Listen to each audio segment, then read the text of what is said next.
I was born and raised in a poor family. None of my siblings completed school.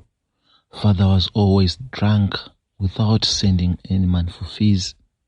Mom ended up going to other men, dumping us without food, blankets, and clothes.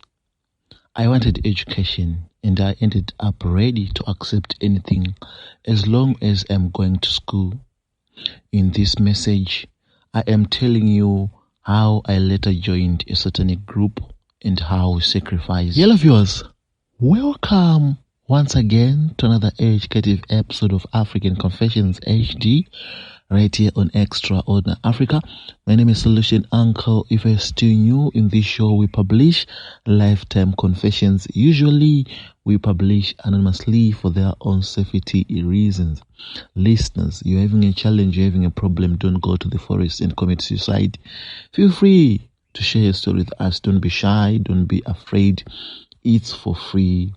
Plus 263 775 597 775 plus 263 775 597 775. That's our WhatsApp and Telegram number. Feel free to contact us on that number. Don't be shy, don't be afraid. Listeners, in this video today is going to be a double upload. I will be back with another video today because I have a lot of confessions. Sorry for not publishing last week. We were busy going to people in need with food numbers and sort of some needs. So listeners, today we have two confessions in this video.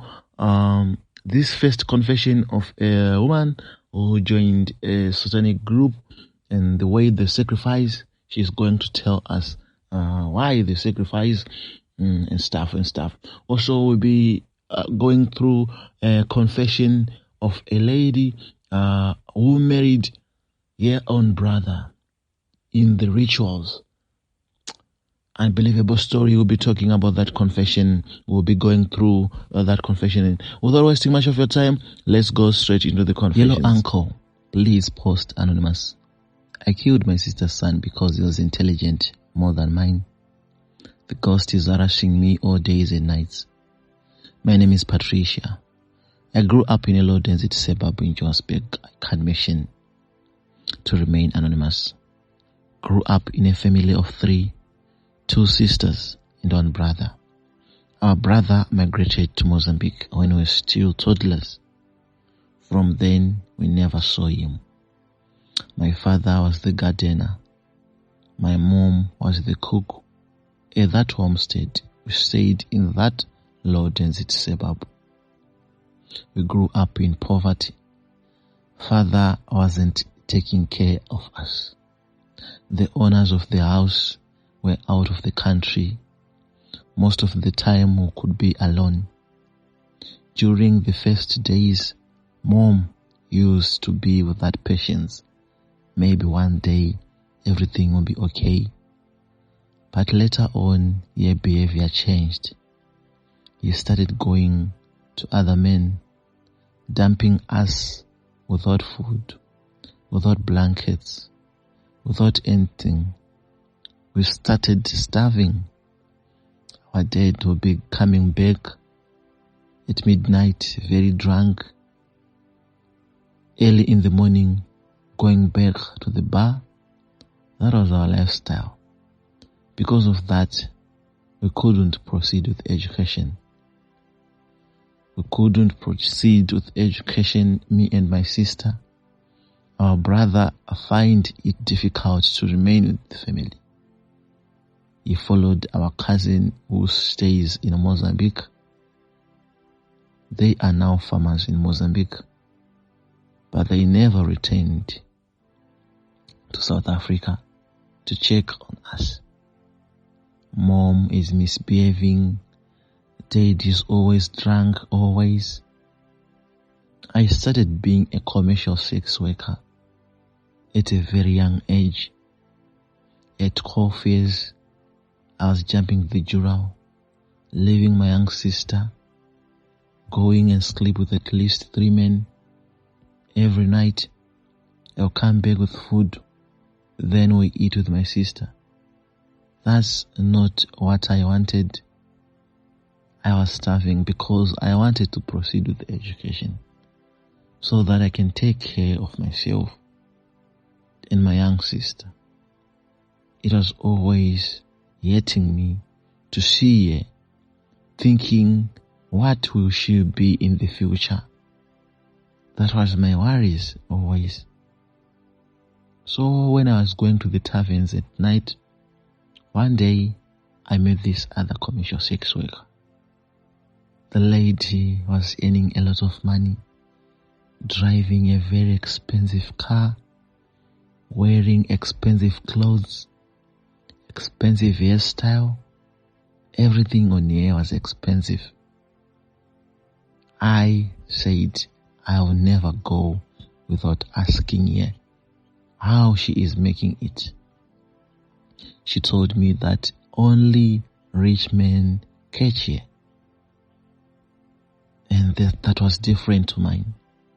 I was always being caged by poor men with no money, with no cars.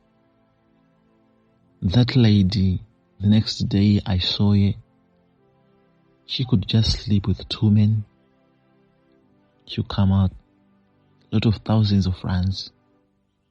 Then she'll be saying, I'm going back, I'm done with work. Yet we could be spending the whole night working for few cents, working for few rands.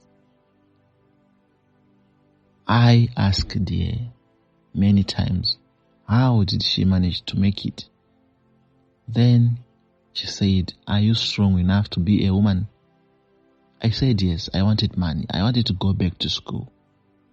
At that point, my mom was worse. They have relocated to another city with their boyfriend. Dad was staying with a girlfriend at another place.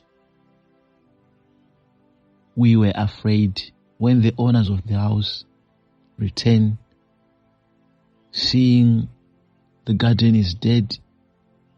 No one is cooking for their dogs and cats, for their pets. How would they react? Obviously, they were going to chase us away from their home. I went back to that sister who was a commercial sex worker. I cried in front of her. Please, give me the guidance. Guide me to where you take all those powers to attract as many men as you do. She gave me a necklace and said, I'm sure you are strong enough to be a woman. When you are sleeping today, put on that necklace. I went back home. The lady gave me some money to buy food and drinks. I went. We enjoyed with my sister. I went to sleep. I put on the necklace. At midnight, I started dreaming. That lady came into my room and put something like body lotion on my face. The lotion was put on my face. I couldn't understand what was happening, and I could not explain what was happening. It's like I changed to be a snake. I felt it. I'm like an animal, like a snake. I was rolling over the bed. And I still remember seeing my sister, very scared, looking at my face, but I could not talk. During that time, a lot was happening. We went to a certain place with the lady. He introduced me to someone who was sitting on a very big chair, putting on a crown. The lady was with red hair, very black in complexion, very fat. The lady took something which was like blood and said, drink this. I drank. To make my story short, that's the night I joined the 666 group. From that day, I became a changed person. I was now being caged by rich men, going back home with a lot of money. Later on, we migrated to another place. I started staying with my sister, doing the commercial business. On our group, we don't do meetings regularly. When you are called for a meeting, maybe you would be breaking the rules of the church.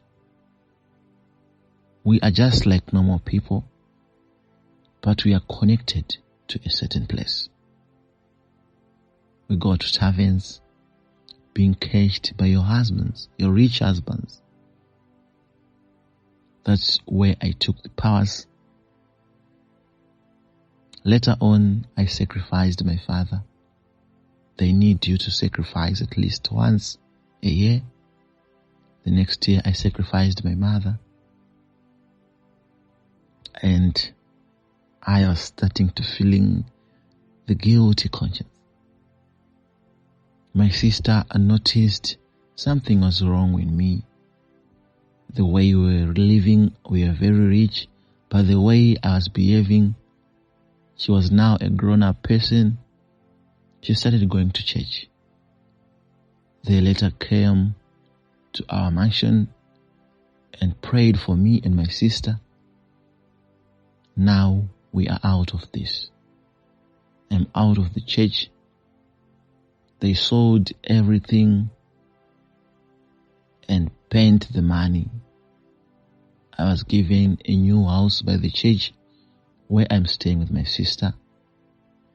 This happened 15 years ago. Now we are grown up. We are all married. I'm no longer part of the crew of the Satanists. We are married. I am married with my husband. She is married with her husband. The problem started again. I'm sure this is the spirit which is back.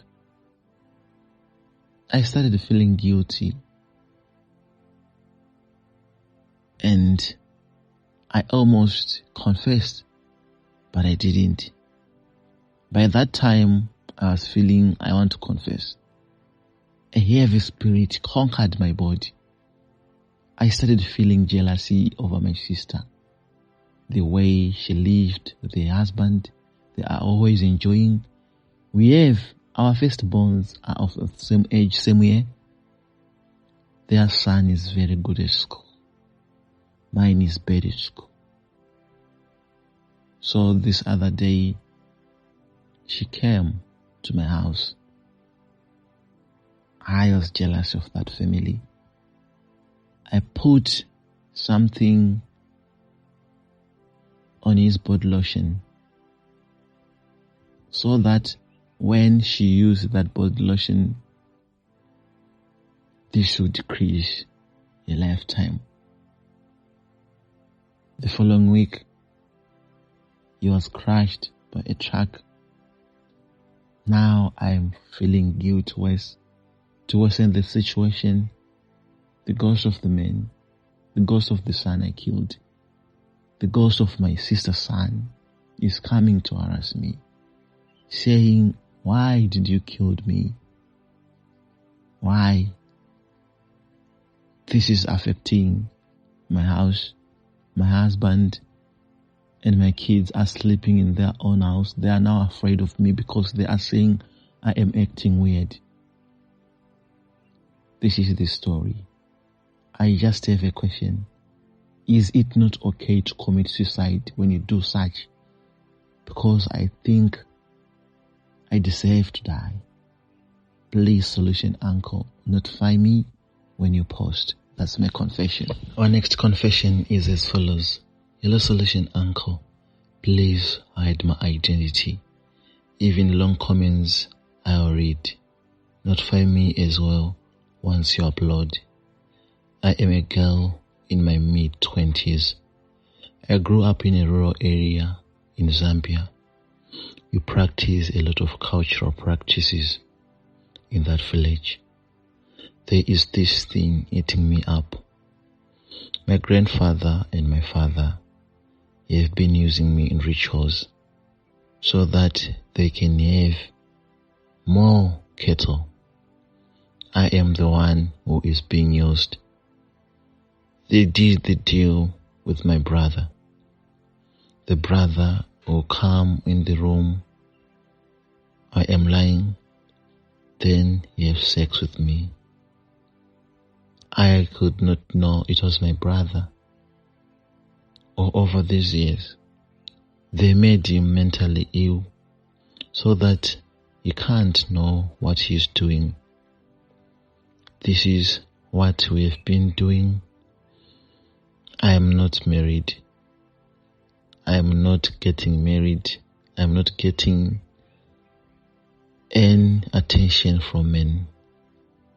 They don't like me. It's not like I am ugly. I am moderate, but they don't like me. Wherever I'm going to ask the spiritual healers, they are saying, your grandfather and your father knows what is causing a problem. Go back and ask them. They are very strict and very rude. They are not the type of people to ask such. They will surely kill you. This is my confession. Is anyone here who can help me out of this because I'm struggling? Please, Solution Anchor. I will be happy if you publish. That was our confessions today. Thank you so much, listeners, for tuning in to Extraordinary Africa. To the people who confessed, I'd like to thank you so much. Sometimes in life we learn from other people's mistakes. But, listeners, let's not just watch. Let's give these people advices. We don't want them to commit suicide. Let's comment. Because these people are struggling. Let's not scold them. It's not their fault sometimes. The fact that we have learned from their stories, they've come up to confess. We just need to forgive them and give them advices. Our daily verse for today is Romans chapter 8, verse 28. And we know that in all things God works for the good of those who love Him. We have been called according to His purpose. I'll reread Romans chapter 8, verse 28. And we know that in all things God works for the good of those who love Him. We have been called according to His purpose. Let's love God. Let's put our lives closer to God. Let's not relax. Even if you are going, you are visiting your relatives, you are traveling, about to enter in a relationship, about to enter in a business deal, let's put God first, because the devil is always there trying to intervene and cause havoc and cause all sorts of problems to the future. So let's not fold our hand. Let's pray when we wake up. Let's pray midday. Let's pray before sleeping. Midnight we need to pray. Thank you so much, listeners, for taking care. Thank you so much. Thank you so much. Until we meet again in other episodes. Bye for now.